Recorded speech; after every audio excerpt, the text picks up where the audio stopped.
ആർക്കും കൊടുക്കാത്ത പ്രണയം മനസ്സിൽ നിറഞ്ഞിരിക്കും. ആ പ്രണയം ഒന്നോട് തന്നെ ഞാനിങ്ങ് എടുക്കാൻ പോവാ.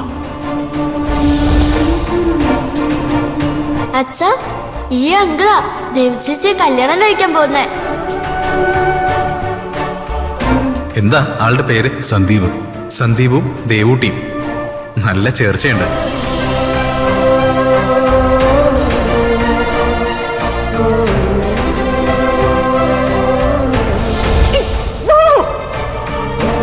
ഞാൻ ഇറങ്ങിപ്പോവാനാ.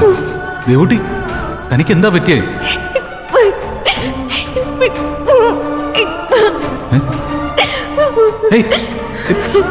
ദേവൂട്ടി, പ്ലീസ് ദേവൂട്ടി, താൻ എന്റെ കാല് പിടിക്കൊന്നും വേണ്ട.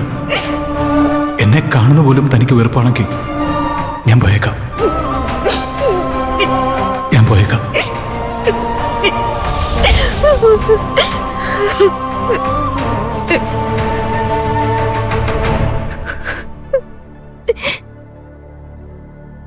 ആഹാ, നീ എന്താ ഇവിടെ സുഖചികിത്സക്ക് എങ്ങാനും വന്നാണോ? ഏതു നേരം വിശ്രമത്തിലാണല്ലോ തമ്പുരാട്ടി. അല്ല, എന്താ നിന്റെ പ്രശ്നം? വന്നപ്പം മുതൽ നീ ഇങ്ങനെ താങ്ങി തൂങ്ങി നടപ്പാണല്ലോ. എന്താ നിന്റെ പ്രശ്നം ഞങ്ങളോട് പറ. എന്തെങ്കിലും പ്രശ്നം ഉണ്ടെങ്കിൽ അത് മനസ്സിലിട്ട് നീറ്റാതെ ഞങ്ങളോട് തുറന്നു പറയുന്നേ. ഞങ്ങൾ വിചാരിച്ച ചിലപ്പോ അതിന് പരിഹാരം കാണാൻ പറ്റിയെങ്കിലോ. ഒരു പ്രശ്നമില്ലാത്തവള് പിന്നെ എന്തിനാ എപ്പോഴും ഇങ്ങനെ സങ്കടപ്പെട്ട് നടക്കുന്നേ? വിദ്യാമ്മയുടെ അടുത്തുനിന്ന് എന്തെങ്കിലും കുഴപ്പമുണ്ടായോ? അതോ നിന്നെ ആരെങ്കിലും ഉപദ്രവിക്കാൻ വന്നോ? പിന്നെ എന്താ നിന്റെ പ്രശ്നം? ഓ, ഒരു പ്രശ്നമില്ലെങ്കിലേ ചടഞ്ഞുകൂടി വീട്ടിൽ ഇങ്ങനെ വെറുതെ ഇരിക്കുന്നതാ നിന്റെ പ്രശ്നം.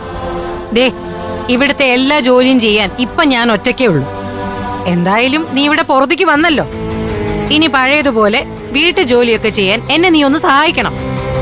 അല്ലാതെ എപ്പോഴും ഇങ്ങനെ ഭക്തമീര കളിച്ച് നടക്കാന്നൊന്നും വിചാരിക്കണ്ട. ഒരു 100 കൂട്ടം ജോലി കിടപ്പുണ്ട് ഇവിടെ. ആ തൃക്കൈ കൊണ്ട് എന്തെങ്കിലുമൊക്കെ ഒന്ന് ചെയ്ത് ബാക്കിയുള്ളവരെ ഒന്ന് സഹായിക്കേ. ദേവൂട്ടി വന്നല്ലേ ഉള്ളൂ, കുറച്ച് കഴിയട്ടെ അമ്മ. ഇനി എന്തിനാ കുറച്ച് കഴിയുന്നേ? വന്നിട്ട് കുറെ നേരമായില്ലേ? ചുമ്മാ ഉണ്ടു ഉറങ്ങി സമയം കളഞ്ഞാലും മനസ്സിന് സ്വൈര്യം കിട്ടൂല. അതിന്റെ പ്രശ്നം ഇവക്ക്.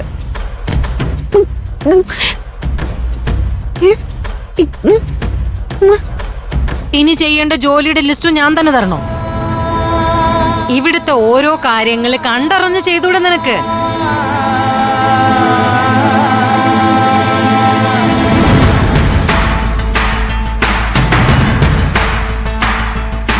അമ്മേ, ഞാൻ പറഞ്ഞല്ലോ, ഏത് നേരം ഇങ്ങനെ ദേഷ്യപ്പെട്ടാലേ ചിലപ്പോ അവള് പിന്നെ ഇവിടുന്ന് പോയിന്ന് വരും. അത് മറക്കണ്ട. ദേവൂട്ടിക്ക് കാര്യമായി എന്തോ പ്രശ്നമുണ്ട്, അത് ഉറപ്പാ. എങ്കിൽ അത് അവക്ക് നമ്മളോട് തുറന്നു പറഞ്ഞൂടെ? അതെങ്ങനാ? അമ്മ ഏത് നേരം ഇങ്ങനെ ചാടി കിടക്കാൻ ചെന്നാ കാര്യം എങ്ങനെ അറിയും? ദേ, അനുനയത്തിൽ ഞാൻ ചോദിച്ചറിഞ്ഞോളാം. അമ്മ ചുമ്മാ ഉടക്കൊണ്ടാക്കാൻ വരാതിരുന്നാ മതി.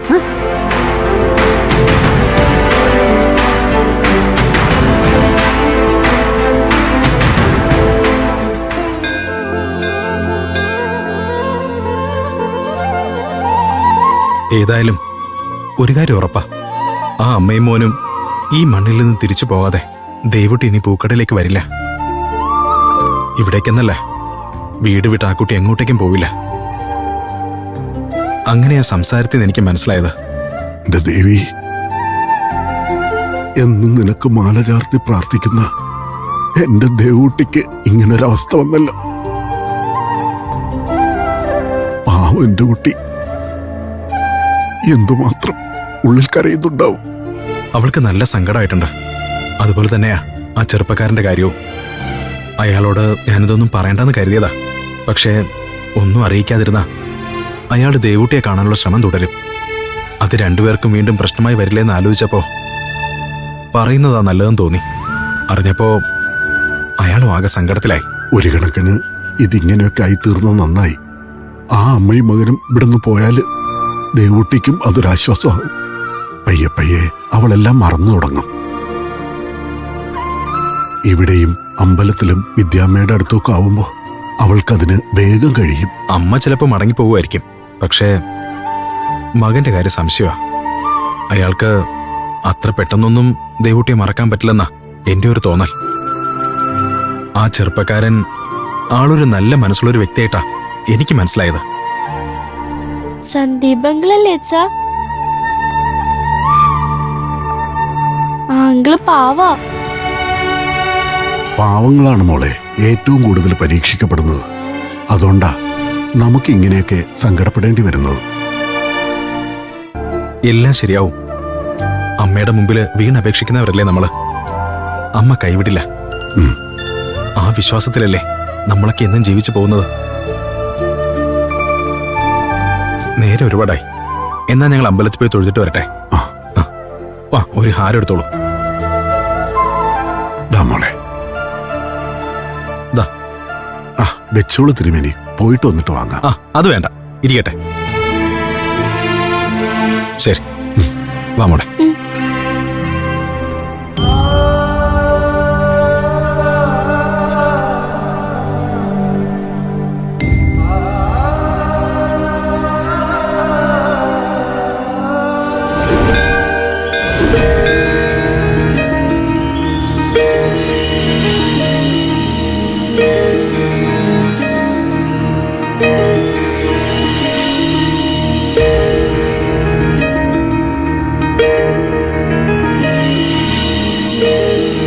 അമ്മേ, മൂകാംബികെ, ദേവി, മോൾ ആശുപത്രിയിലായതിനു ശേഷം ഇന്ന് ആദ്യമായിട്ടാ അവിടുത്തെ തിരുമുമ്പിൽ വന്ന് തൊഴാൻ അവൾക്ക് സാധിച്ചത്.